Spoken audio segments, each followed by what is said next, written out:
திருச்சி அரசு மருத்துவமனையில் செவிலியர் பயிற்சியில் இருந்த மாணவி சீதாலட்சுமி தவறான சிகிச்சையால் உயிரிழந்ததாக கூறி அவருடைய உறவினர்கள் மற்றும் சக மாணவர்கள் மருத்துவமனையின் முன்பு சாலை மறியலில் ஈடுபட்டிருக்காங்க. இந்த சம்பவம் தொடர்பாக தமிழக சுகாதாரத்துறை உயர்மட்ட விசாரணை குழு ஒன்று அமைச்சிருக்காங்க. உடனடியாக விசாரணை நடத்தி முடிவுகளை சொல்றதுக்கு ஆணையானது பிறப்பித்திருக்காங்க. இந்த ஒரு விஷயம் திருச்சியில் ஒரு மிகப்பெரிய பரபரப்பை ஏற்படுத்தியிருக்கு அப்படின்னே சொல்லணும். திருச்சியை உலுக்கிய இந்த மரணம் குறித்து ஒரு சில விஷயங்களை நம்ம இந்த பதிவில் பார்க்கலாம். இந்த மாணவி உயிரிழந்ததுக்கான காரணம் என்ன அங்கே நடந்தது அப்படின்றத பற்றியும், இதற்காக தமிழ்நாடு அரசு என்ன நடவடிக்கை எடுக்க போகுது அப்படின்றத பற்றியும் நம்ம இந்த பதிவில் தெளிவாக பார்க்க போகிறோம். புதுக்கோட்டையை சேர்ந்த பயிற்சி செவிலிய மாணவியான சீதாலட்சுமி திருச்சி அரசு மருத்துவமனையில் தாங்க செவிலியருடைய படிப்பை மேற்கொண்டுட்டு இருக்காங்க.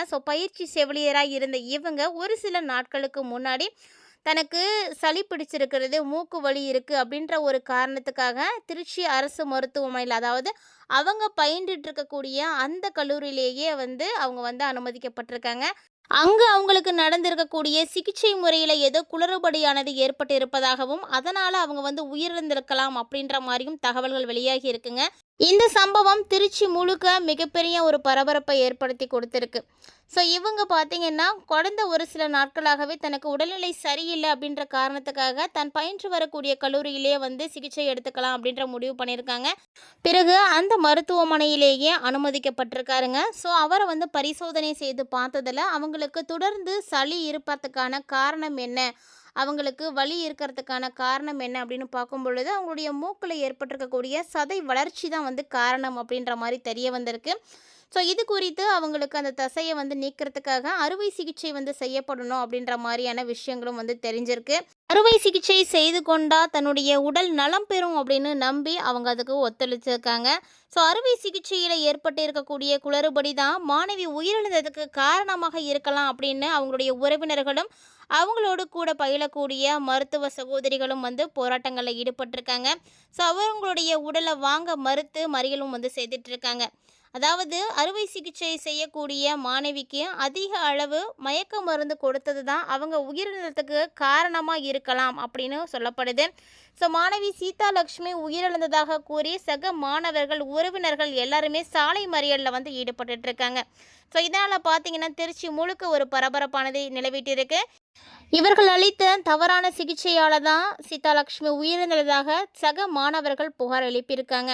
தவறான சிகிச்சை அளித்த மருத்துவர்கள் மீது கடுமையான நடவடிக்கை எடுக்க வேணும் அப்படின்னு வலியுறுத்தி செவிலியர்கள் காலை நேரத்தில் இருந்தே சாலை மறியலில் போராட்டத்தில் ஈடுபட்டிருக்காங்க. இவங்களுக்கு முக்கியமான காரணம் என்ன அப்படின்னா அதிக அளவு மயக்க மருந்து கொடுத்தது தான் அப்படின்னு மாணவி குற்றம் சாட்டியிருக்காங்க. சக மாணவியருடைய மரணத்துக்கு நீதி கேட்டு சாலையில் மறித்து போராட்டங்களில் ஈடுபட்டிருக்காங்க. இந்த சம்பவத்தை கேள்விப்பட்ட உடனே அங்கிருந்து அறநிலைத்துறை அமைச்சராக இருக்கக்கூடிய ரமேஷ் அவர்கள் அந்த இடத்துக்கு போயிருக்காரு. போய் மாணவர்கள்ட்ட எல்லாம் பேச்சுவார்த்தைகள் நடத்தியிருக்காரு. அப்போது சக மாணவிகள் எல்லாருமே ரமேஷ்ட கோரிக்கை வச்சுருக்காங்க. செவிலிய மாணவி மரணம் தொடர்பாக சிறப்பு குழுவானது அமைக்கப்பட்டு விசாரணை நடத்தப்படும் அப்படின்னு அமைச்சர் ரமேஷ் செவிலிய மாணவர்களிடம் உறுதி கொடுத்திருக்காரு. மேலும் பார்த்தீங்கன்னா அவர் திருச்சி அரசு மருத்துவமனையில் மாணவிக்கு அளித்த சிகிச்சையில் தவறு நடந்து இருந்தது அப்படின்னா கண்டிப்பாக பாரபட்சமின்றி நடவடிக்கை எடுக்கப்படும் அப்படின்னும் மாணவிகளுடைய புகார்களை எழுதி வாங்கிக்கிறோம் அப்படின்னும் அவர் கொடுத்திருக்காரு. தற்காலிக நடவடிக்கைகளுக்கு பரிந்துரை செய்யப்படும் அப்படின்ற மாதிரி வாக்குறுதி கொடுத்திருக்காரு.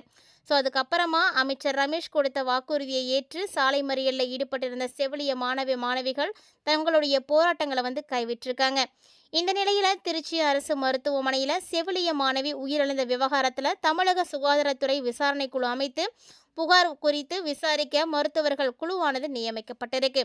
அதன்படி ராஜீவ்காந்தி அரசு மருத்துவமனையினுடைய மருத்துவ கண்காணிப்பாளர் பாஸ்கர் தலைமையில் 3 மருத்துவர்கள் அடங்கிய குழுவானது நியமனம் செய்யப்பட்டிருக்கு.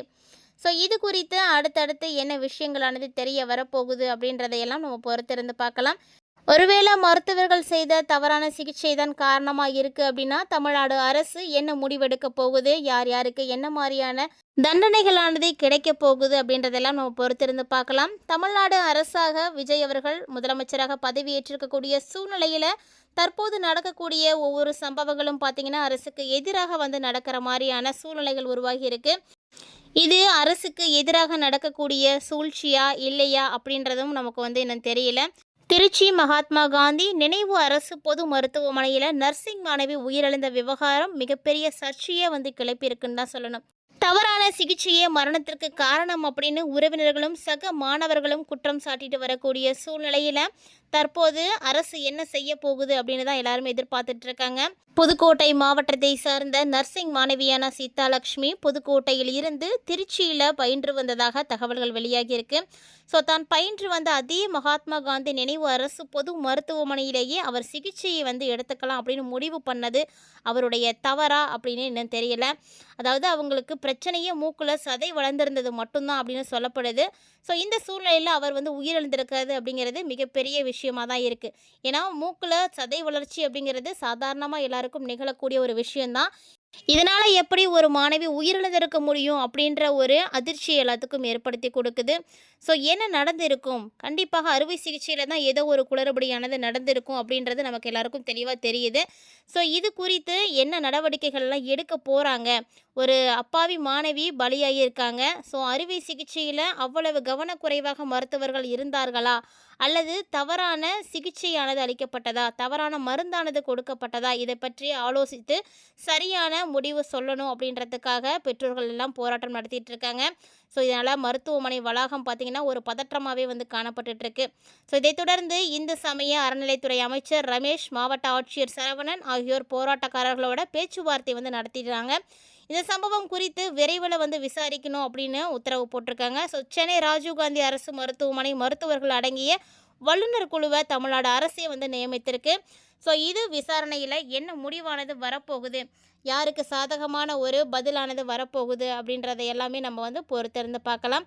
ஸோ விஜய் அரசுக்கு எதிராக நடந்த சூழ்ச்சியாக இது இருக்குமோ அப்படின்ற ஒரு சந்தேகமும் எல்லாருக்கும் இருக்குது. உண்மையிலேயே இது தவறான சிகிச்சையால் ஏற்பட்டது தானா அல்லது திட்டமிட்டு செய்யப்பட்ட ஒரு விஷயமா அப்படின்றத எல்லாத்தையுமே நம்ம பொறுத்திருந்து தான் பார்க்கணும். ஸோ இதை கண்டிப்பாக தமிழ்நாடு அரசு சரியான முறையில் விசாரணை நடத்தி சரியான முடிவுகளை கொடுக்கும் அப்படின்ற ஒரு எதிர்பார்ப்பு எல்லாருக்கிட்டையும் இருக்குது. ஸோ விஜய் அவர்களுடைய நடவடிக்கை என்ன, அவருடைய அரசாங்கம் என்ன செய்து கொண்டிருக்கிறது, இது போன்ற பல்வேறு விதமான கேள்விகளானது சமூக வலைதளங்களில் பரவிட்டு இருக்கு. ஸோ இது குறித்து என்ன விஷயங்கள் எல்லாம் அடுத்தடுத்து செய்ய போகிறாங்க, என்ன நடவடிக்கையானது எடுக்க போகிறாங்க, மாணவியினுடைய மரணம் குறித்து என்ன விஷயம் வெளியாக போகுது அப்படின்னு பலரும் எதிர்பார்த்துட்டு இருக்காங்க. ஸோ பொறுத்திருந்து பார்க்கலாம் என்ன விஷயமானது வெளிவரப்போகுது அப்படின்னு. அரசு மருத்துவமனையில் இது மாதிரியான தவறுகளானது இனி ஒருபோதும் ஏற்படக்கூடாது அப்படிங்கிறதுக்கு அரசாங்கம் பொறுப்பேற்றுக்குமா? இதை பற்றியெல்லாம் நம்ம பொறுத்திருந்து பார்க்கலாம். கண்டிப்பாக தண்டனைகள் கடுமையாக்கப்படும் பொழுது தவறுகள் குறைக்கப்படும் அப்படின்றது உண்மையான ஒரு விஷயம். ஸோ இந்த விஷயத்தை கையில் எடுத்தால் கண்டிப்பாக தவறுகள் குறைக்கப்படும். பார்க்கலாம் மாணவி சீதாலட்சுமிக்கு சரியான முடிவு கிடைக்குமா, நீதி கிடைக்குமா அப்படின்றத பொறுத்திருந்து பார்க்கலாம்.